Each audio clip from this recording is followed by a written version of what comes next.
Welcome to the Eastside Story Podcast, brought to you by the Hope Center in Kansas City. This podcast aims to inspire you with stories of good work being done on the east side of Kansas City and to educate you on the unique and powerful perspective of its leaders and its residents. You're listening to the Eastside Story. All right. I'm Marcellus Casey. Welcome to the Eastside Story Podcast. I'm really eager to interview our next guest. This is Dr. Wes Parham. Dr. Parham and his family are a big part of the Hope Center family and the Hope Center culture. They're helping to create and shape our culture. And one of the reasons is because Dr. Parham grew up right here in Kansas City and is also making an impact in this city. So welcome, Dr. Parham. Well, I appreciate it. Thanks for having me, man. Yeah, absolutely. I'm excited just because we had a pre-conversation. Yes, that was I know. exciting. Yeah. What y'all don't know is we've actually been sitting here with these headphones and these microphones just talking about a whole lot of stuff. So maybe we'll release that in a bonus episode or something. But we already been standing here for like 20 minutes talking, and now we get to like actually start the podcast. Yeah. There we go. Fine. There you go. So we'll get started. So tell our listeners what it was like growing up in Kansas City. What was your family like? What part of the city did you grow up in? And what did that part of the city and your family give you as a leader? Man, that's a heavy question. So my family is a huge part of my legacy in that it allowed me to see a few things. I think that it eventually shaped how I view myself. My family grew up kind of all over the place. We were on 51st, we were on 63rd, we were on 12th, we ended up in Raytown. We were just kind of all over the place. But one of the things that always happened is that my family loved people. Right. So I always had massive amounts of people around me. And what I began to immediately recognize was I'm not different from anybody, but I did have some different circumstances. So my dad and my mom are the first people as far back as I've been able to go that stayed together. So my mom and my dad were married for 28 years. And so I grew up. That is a miracle in any community. Yeah. To see marriage go for that long and especially with so much divorce and so much separation. So like that's a beautiful thing just to like even right now just stop and celebrate. Well, like, I appreciate that. That's And powerful. I think it's part of the reason I'm like, I gotta stay in this marriage thing. My family started a legacy that I'm gonna continue to pass down. And so But because of that, and I agree, like because they stayed together, all the research already talks about the beauty of having both parents in the home in terms of effects on poverty and mental health, just all kinds of things we can run through. But what for me it did was it allowed me to see my parents were so intentional about making sure that they just loved everybody that a lot of my boys, a lot of my friends grew up in situations that weren't like mine. And I began to see like, they're not different from me. I just have some different circumstances than me. And it became one of these things that I think becomes one of even my driving mantras now is this idea that people are not their circumstances, right? So I'm not smarter than a lot of the boys I grew up with. I'm not, I don't think I am. I mean, I don't think I'm stronger, more athletic. I don't think but you gained a foundation. Like your parents handed you a legacy. They're not perfect. Family's not perfect. City's not perfect, but they gave you a foundation. Yeah. And having those two parents in the home gave me some advantages that just other people didn't have. You know, one of the simplest is time, what I mean? Because my dad would work and my mom would stay home, or my mom would work and my dad would be at home. I always had someone who had time for me. I mean, my dad used to drive around the entire city. He became my basketball coach, and he literally now that I'm an adult, I recognize the trips he used to make. Like he would start. I mean, and we go from 55th to pick up somebody, and then we drive out and pick up one of my boys in Raytown. Then so he was a dad to them in some ways as well. Yeah. And so because of that, like I said, my parents loved people. I've always had people living with me like my entire life. And so we grew up with the idea that, hey, we have some benefits. We have some things that we've been able to experience. And as a result of that, we want to make sure that we're always sharing what we can with those around us. And so that was kind of how I grew up. And Right. And so my parents, like I said, I can't remember a year that we probably didn't have somebody living with us in the house. That's powerful. It's like a community mindset in your home. My mother used to crack me up because some of the time we wouldn't even ask. Like, so when I got a car, I would just start picking people up, and then I just start bringing them home, and then they just start bringing clothes with them, and then next thing I know, my mother's walking over people. Throughout. I didn't ask; they just there. Right, you felt the freedom to invite people into your home, and so much of that is what ministry is. It's like when we see what Jesus did with his life was so hospitable, even though he never owned a home. He was always inviting people into his time, always inviting people into his space. So here's my next question. So you went to Lincoln High School. I did. You Blue Tigers, go shout out. Yeah, there you go. All right. And then you went to UMKC. I did. Then you got your PhD. You wrote a book. I did. You're the executive director at Urban Scholastic Center in Kansas City, Kansas.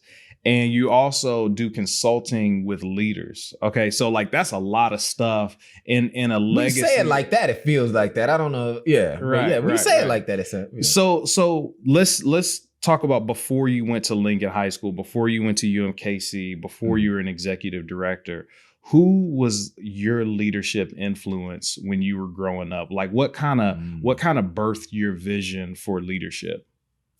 Oh man, that's a heavy question too, because what I was just talking to my kids about this. I think throughout our lives, we look at certain individuals in front of us and we want their feel, not to be them, but their feel. I was explaining this to my daughter. She was doing a move that she was trying to learn, and I recognized she was. Now, what kind of move? Because your kids do kung fu, your kids do dance. Yeah, this was a dance move. Okay, she was doing a dance move. Okay. And I recognized she had showed me a video of one of the other girls in her dance class doing that move, and so I recognized to a certain extent she was trying to mimic that young lady. Right. And I was trying to tell her, and I turned to her and I said, hey, baby, that feel that you're going for, that's going to look good on you. Right. And she was like, no, I'm not trying to be her. I was like, I know. You're not trying to be her. I was like, but we all look ahead and see what the feel is. And so for me, I had various feels throughout my life. Like, I think when I was younger, my feel was my dad. My feel was my dad. He was just the coolest thing. He had this little dance step and, and he was just always, wrestling. I thought he was the biggest. So I wanted to be like my dad, and my dad was known for being this amazing teacher and thinker. That's what people knew him for. And so I always wanted to be like a thinker and be able to convey information as a teacher. And so I modeled that after him. And then as I got a little older, I recognized my dad and my mom did this really weird thing in that they tried their best to raise me with good Christian moral values, but then would put me only in activities that happen in the hood. Right. So they would be like, hey, we want you to love Jesus, but we're going to send you to, Lycan Center. Yeah. And you just going to hang down there. I mean, that's beautiful though, because so many people get sheltered and get closed in on like, well, you only hang with your church friends. You only hang with this certain amount of people. But like that really shaped you into who you are to be able to hold on to your values, but also be able to relate to people that are differently and think differently. Yeah. And I think what it allowed me to do is get different fields that I went for. So I went for my dad. And then once they start putting me in all of this stuff, there was this, I had a bunch of just, I guess they be described by most people as hood fellas, but just OGs that I looked up to. I had a guy named Delton, I had this guy Eric Rhodes, I had my guy Ricky Bushwick, just all these fellas that was like, yo, that's the feel I want. Right. They weren't the feel that my parents probably wanted from me. Right. So, but you can redeem some of that leadership and that culture that they were able to pass to you that you wouldn't. Right. Where most people would discount and discard that kind of leadership. It's like, well, you don't need street smarts, or you don't, these people don't have like a reputable kind of situation, but they have something deep and redeemable to give to a young man. I agree. And what I actually argue that OGs have the best discipleship program in the world. Yes. Bro. Like they're in terms of putting in energy. I mean, my boys would just put me in cars and just, hey man, let's just ride. And like I'll just ride around. Like and they just talk to me about life and how they view stuff. And yeah, it wasn't I thank God that I had my parents, my parents at home pouring something different into me. So because it wasn't always stuff I'd encourage. Right. But it did give me this really unique kind of mix of things. And it allowed me to feel like, hey, I can move in these circles, but not have to compromise my morals and my values and who I am. And it created this really unique mix that I loved because I hadn't seen it. Right. So, even all the way up until college, I hadn't seen someone that I felt like embodied that mix. Exactly. Yeah. So, all right. So tell me about that. So you have this mix of like the strong foundation your parents gave you, not just from their marriage, but also morally, spiritually, they poured into you. You have the feel of what you got from your OGs. So then you show up on campus at UMKC, and you got like this leadership muscle inside of you and on you. Like, how do you start using that and kind of flexing that and learning new leadership as you get on campus? Yeah, I think that was initially the struggle. It's kind of like, and when I got to college, I saw a lot of fellas going through that same struggle. It's kind of like, hey, we're now here.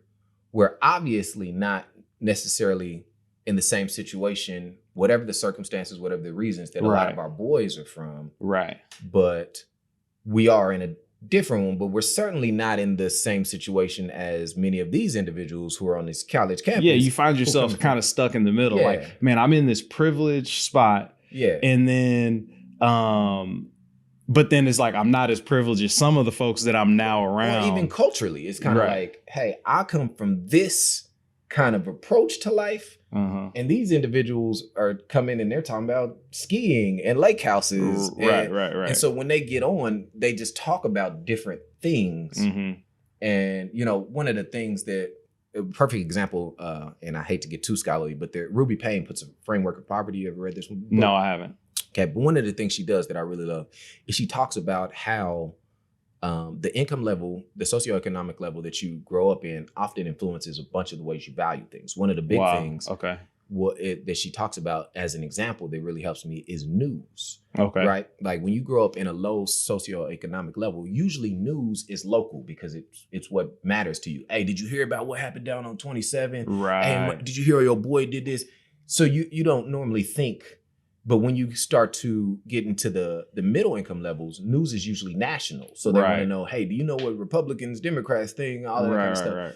And so I come to a college campus and I've got a local news mindset, right? And so I remember one day, this is gonna sound crazy when I say it, but I remember one day I go into class and the professor says, hey, if anybody needs to leave, because I know what happened. Day that is. Yeah. And I was like, leave. And I just saw people leaving. I was like, cool, I just get to leave. I get to, in my mind, it's a skip class thing. I don't know what happened. Right. And then later on, I find out, what's happened is that 9/11 happened. Yep. Right. But for me, that news had not translated to me because that's not how I perceive news. Right. Right. And so that just helps kind of see the different views. So I was coming to the campus with my views.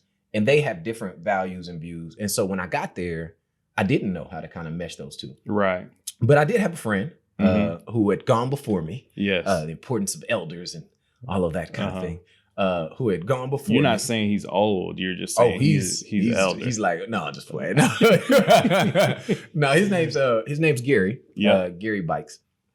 And he had gone before me. And I knew where Gary grew up. I knew where he went to high school. I knew that he had a background that was closer to me than many of the people on this campus. Right. And so, and then at the time, I think he had just recently made the same kind of commitment to God that I had made. And Wow. Yeah. So I was really blessed to have like someone who had already gone there Mhm. and probably navigated some of those difficulties. Mhm. And so by the time I got to the college campus, Gary was there to kind of say, hey man, this is what you do. Wow. This is how you navigate. He took me my first semester. He took me and walked me to all my classes. Hey, this is how you get there. Wow. He was like, hey, this is the African-American Student Union. They're going to do a barbecue.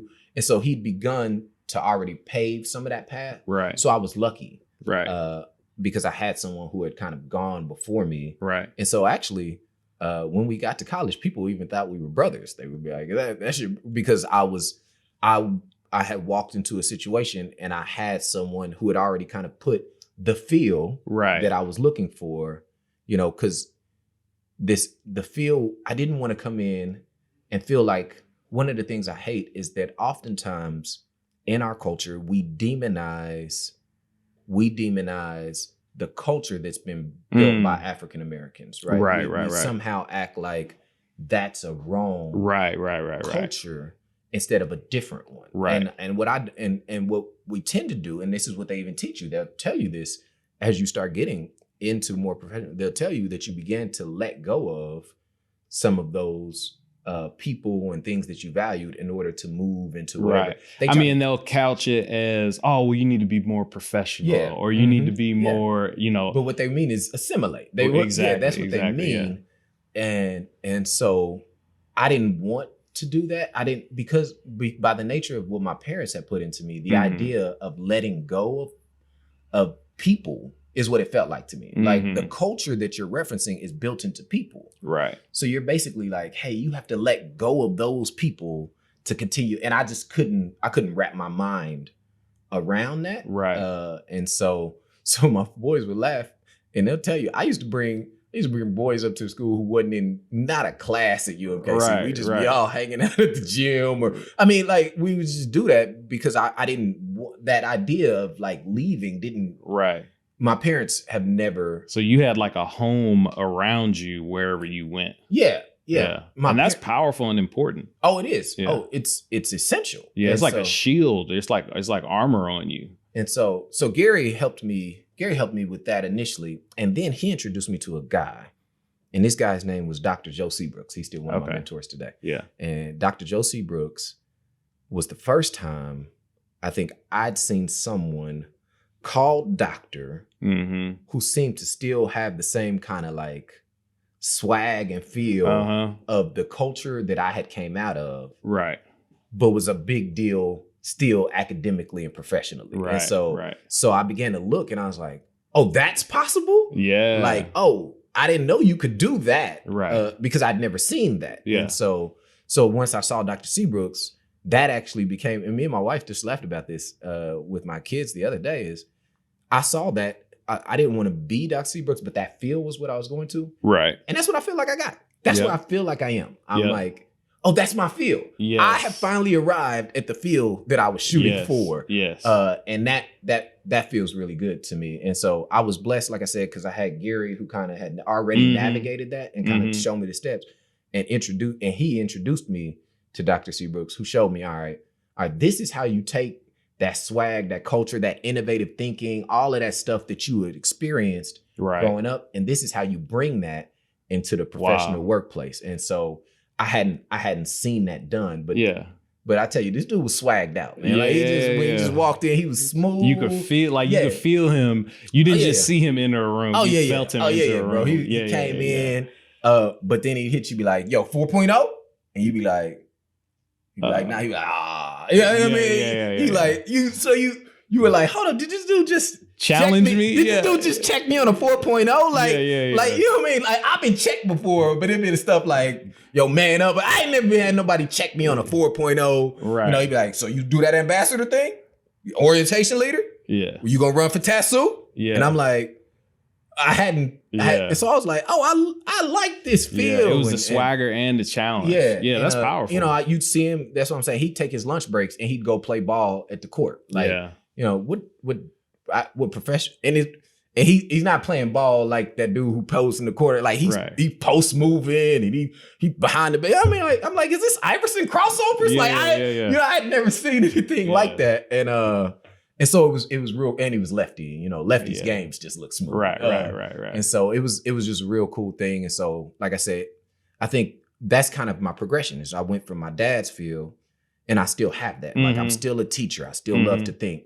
Then I began to model after my boys, and the thing that they taught me was like, yo, have your style, have your uniqueness. You know what I mean? Like Delton was Delton. Like he just was Delton. Like I mean, like he had his own dance. Like everybody, he started working at this cat. He had his own dance. It was just, you know, everybody be like, what is that? But he was doing it, and so everybody started doing it. So he had that, and I learned that from that fellas, and then I got to Gary and began to see Gary and be like, all right, so this is how you can bring that leadership and bring that welcomeness that my parents have brought in from a younger perspective. And then I see Dr. Seabrooks and I'm like, oh, and this is how you take that. And that's for me what the importance of why we have to be in the lives of people. Yes. Is sometimes they don't know what the next thing looks like. Right. And when they see it, different things are going to connect to different people. I'm not going to hit with everybody. Right. I tell my kids all the time, every time I go somewhere, there's some dude in the corner somewhere. He's mad at me. I don't know what he's mad at me for, but he's just mad at me. He's there. He's usually in the corner. Right. He usually is. He's just mad at me. So, all right. So you've got that progression of leadership. Mm-hmm. So tell young listeners that are listening to this podcast, how did you make that jump to being the executive director at Urban Scholastic Center, but then also creating a leadership collective of consultants that are building up the next generation of leaders? Like, it almost seems like, you know, you've gone through this progression and have gotten yourself to a point where now you can be the one that folks are looking at. So tell us more about that. Yeah. Oh man, I feel like you ask such deep questions. There's too many multifacets to them, man. So I think the thing that progression helped me to see is there is a synergy that's possible between being able to navigate the existing, what Ruby Payne would call the existing hidden middle class rules, and being able to bring your unique style into it. And so what I think is what it taught me is once you understand the rules, you can bring your own in. And so the example I always think of is like the NBA. Once you know how to play the game, you got to know the rules. Then you can be Allen Iverson. You know what I mean? Like, then now, you can start breaking rules. Now you can start not breaking the rules, bringing your own style to the rules. And in the beginning, like I said, I don't know if you remember, Iverson used to get called for carries a lot in the beginning. But he wasn't actually carrying. He wasn't actually carrying, because they just hadn't seen it done that way. And so I think for me, that was kind of at least my approach internally. But the other thing is that in order for me to progress, you know, to where I've got in terms of career-wise, I also did that a little differently. I think I was always told you have to put this plan together. You have to shoot for what you want to do, income you want to make, title you want to have. And that never connected with me. I was never valued those things. And so what happened was I learned the rules of the game. And then I actually, every career decision, that I've made around what I do, it's purpose driven and not provision driven. In the sense of, now you just got to pause and you got to say that again. Okay, all right. Because when we get a nugget, you know, when we get something good like that, I got to make sure people hear it. Okay. So meaning, so for me, I don't make any career decisions based off of provision. Like, is it going to give me more money, more status, things like that? I actually created a mission statement for my life, and I run all my career decisions through it. My mission statement is that I help people to be the best that God created for them to be. And that comes, you know, if I link it all back to, you know, even the archetypes that I told you, the fields that I grew up with. You know, my dad was a teacher, so I teach people how to be the best they can be. My boys taught me to have your own style. So understand your leadership may look different from everybody else's. Dr. Seabrooks told me, learn the rules of the game, then innovate. And so my goal is, all right, how do I help you? How do I help you learn the rules of the game, innovate, be yourself, and then make sure you pass that to the next person. And so every job that I do, I say, is it going to allow me to help people be the best person God created for them to be? And so, you know, perfect example is I was in this really cool job, but I took an $18,000 pay cut to go do something else because I felt like it would help me be able to better do. And it's even more now, about the development of who you are as a person and who your leadership impacts than it is about what my ultimate goal. And I think for me, that also provides me a level of comfort, right? Yes. Like if you set out in your mind, I'm going to be a VP of marketing for whatever company, then in your mind, anything else is not less even than. an option. Yeah, well, is less than. So if you're in a job and it's an amazing job, but it's not the VP, you internally are going to be unsatisfied with what it is. Even if it's where you're supposed to be at the time, even if it has options everywhere else. And so for me, when you go in and say, hey, I'm not doing this with the goal of moving to whatever the next step is. I'm doing this to say, does this fit with my purpose? Does this fit with my mission statement? Right. And as long as it does that, and so I run every thing that I'm going to do. And so when I got ready to come to the USC, they said to me, hey, this is what we do. We help students be the best that God created for them to be through Jesus and education. And I was like, I'm in. Right. And then when I went through the consulting cohort, at the end of it, I felt more like the person I was supposed to be. I said, well, and so when they said, hey, do you want to help with this? I was like, oh, I would love to help other people begin to go through the same process because it's going to help them be more of the person. And so it wasn't like, oh, I can make that money. Now, let me be clear. We all like to make money. And we all need to make money. Yeah, we all need to make money. But I think, now you see, that's what I'm saying. You're going to give me in a whole bunch of things. I think particularly for us, I'll try to make this quick. For us as people of color, I actually think we have adopted a group of goals and mindsets that don't belong to us. Wow. And it creates a discomfort in us. And so here, the perfect example is, I'll tell you a story to explain it. One time I took my team out to stay in an Airbnb. This mug was huge, had like 17 rooms. Everybody had their own TV, outside space, everything like that. And so by the nature, the American dream, the goals they tell you is, hey, get stuff, get space, own it, you know, get the TVs, get the cars, whatever. So we all go to this place. Everybody could have their own room or two. There's only 8 of us. So everybody could have 2 rooms. They could have TVs. They could have whatever they want to. So I go and I just sit at the kitchen table. I just sit there. And big old house, 17 rooms. Slowly, one by one, my team all looks like me for the most part. At the time they did. Slowly, one by one, they all just come and sit at the table with me. And I'm like, at one point, I start turning to them. I'm like, why'd you come here? Not in a bad way, but like, why did you come here? There's literally rooms everywhere. There's pools. There's outside spaces.